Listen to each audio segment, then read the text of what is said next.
What's up, YouTube? I'm going to try to make this video as quick as possible. Before I get into this video, though, let me give a shout out to one of my subscribers, legendary Tony, for his contribution to the channel. You know what I'm saying? Much appreciated, Tony. And you've been a freaking contributor to both the YouTube, and you are a supporter of the Patreon. And you know what I'm saying? For that, I really, truly appreciate you. You know what I'm saying? And thank you once again for your contribution. On to the game, the so-called game. The Lakers beat the shit out of the Houston Rockets. Okay. The final score was 119-96. The game was not close at all. From the beginning, LeBron James set the tone. He was very aggressive, and he wanted to deliver the knockout blow from the get-go. All right. I mean, it looked like to me at first LeBron James was going to score 25 to 30 points again in the first half, like he did the other night. You know, he was going to the hole. You know what I'm saying? He was using his size and his strength and his athleticism, which the athleticism he still has left.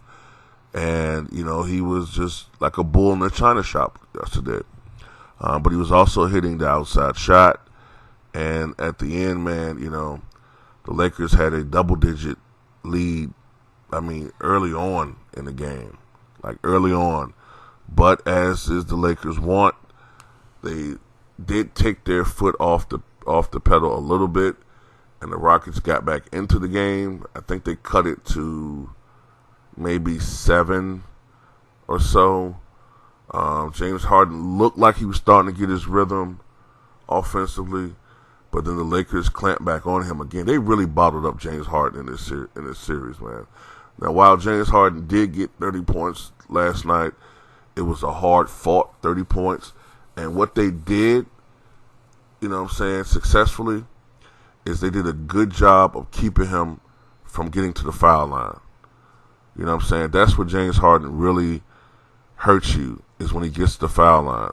And I also think when he gets to the foul line and he's shooting 10, 15 plus free throws, he gets his rhythm from shooting free throws. You know what I'm saying? And they did a good job of containing him, although he did have 30 points. The problem for the Rockets is, man, I mean, it pains me to say this shit, man. I mean, you could talk about Tucker. You could talk about, you know, Eric Gordon not really playing well. But, I mean, the 800-pound, well, the 200-pound elephant in the room is Russell Westbrook, man. I'm going to have to do a separate video talking about him, okay? All I'm going to say is, as a Russell Westbrook fan, he amplified everything that everybody had been saying about him. That's all I'm going to say. Especially yesterday. I don't know, man. Like I said, I'm going to have to do a separate video talking about that. But the Lakers, for the most part, you know, won in a blowout. You know what I'm saying? Every time the Rockets tried to make a run, the Lakers would make stops, key defensive stops.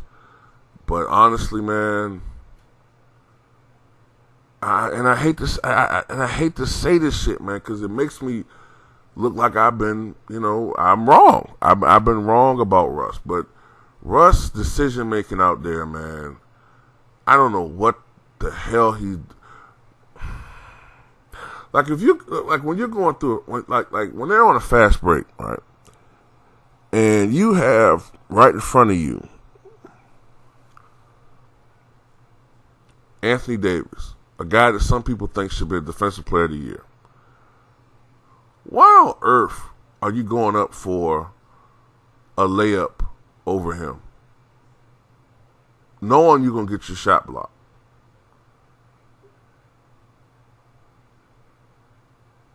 You're not going to get the foul call. what are you doing? So he would get his shot blocked. He was getting his layups blocked. Couldn't buy a shot from outside. You know, his mid-range shot, which he, you know, I don't know, man. It's like it was a different Russell Westbrook out there in this bubble, and especially this series, as opposed to just before the season ended, man. It's a totally different Westbrook, man. It's like he reverted back to all the fucked up shit people say about him, man. But that's it, man. You know what I'm saying? The Rockets season is over.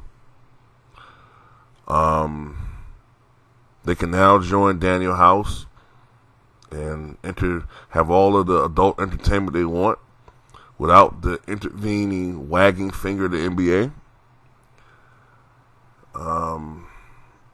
You know,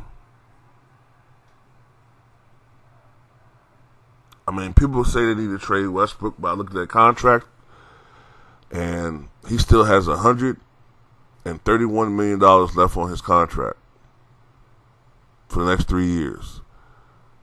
And I don't know how easy it's going to be to trade Russell Westbrook, man. But I do think they're going to make some changes. And I think that they're going to fire Mike D'Antoni. I think they're going to fire him, man. And they need to. And let me say this about Jeff Van Gundy. And shout out to Town Big. He did a video talking about this. I noticed this about Jeff Van Gundy, too. I've noticed over the last couple of years, he's been, like, saying little shit about people online. Because you can't be talking about people on Fox News or ESPN because they all are pretty much pro James Harden or pro Mike D'Antoni. So you got to be talking about independent online vloggers or bloggers. Because some people just write, not make videos. So let me say this, Jeff Van Gundy. First of all, if you're gonna talk about people, you know what I'm saying, please address it to an individual. I don't know who you're talking about, you know what I'm saying, but if you're talking about who I think you're talking about, you know what I'm saying, why are you looking at people's stuff anyway? Because we all know that you guys look at our videos. We keep trying to tell these people, man, YouTube does not show our real video views. Do you really think they only get 200 to 500 views a video? That's what YouTube makes it appear. I know I get at least 1,500 views a video. But YouTube doesn't credit me for those video views. Because they're trying to suppress my channel and make you think this channel is not successful.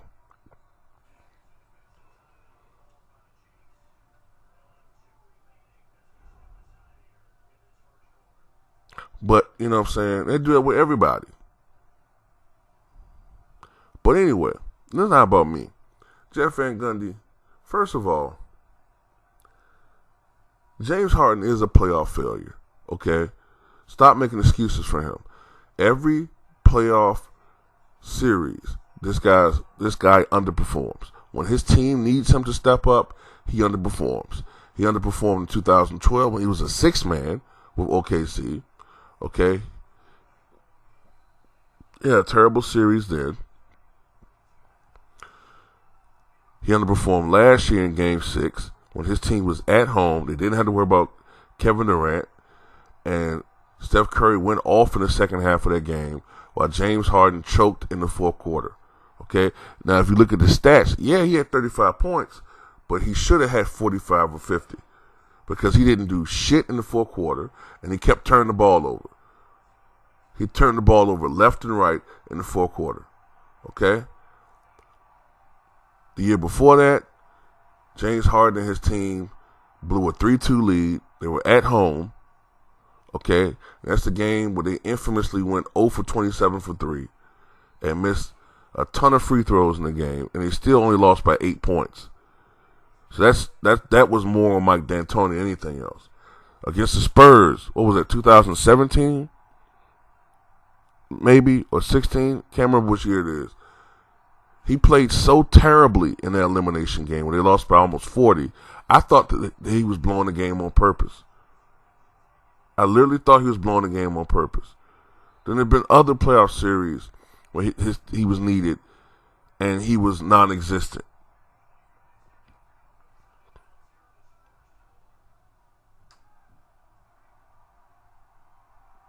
The problem with James Harden, too, is he doesn't play to the realities of the game. Or he doesn't, it's like he has the same motor no matter what the situation is. He doesn't play with the intensity. One thing I said about Russell Westbrook, he is a whatever, but you can never question at least his heart or his intensity. James Harden sometimes just goes through the motions, man, like it's a regular season game, and it's not. You got to play with 100% effort, and sometimes it look like he's going only 70%. Now I don't know whether that's conditioning or what. I don't know.